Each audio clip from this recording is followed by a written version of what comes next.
दिवशी सुद्धा एक दुसऱ्या दलित समाजाच्या व्यक्तीची मदत करत असताना हा प्रसंग त्यांच्यावर आला।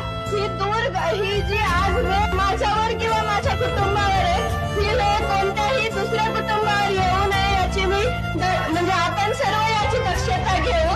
आणि जसे काल आभाळ आलते, हा सूर्य झाकला होता, आज ऊन पडले, हा सूर्य आज आपल्याला आणखीन दिसतोय, पण माती आड गेलेले माझे वडील नंतर कधीच नाही दिसणार।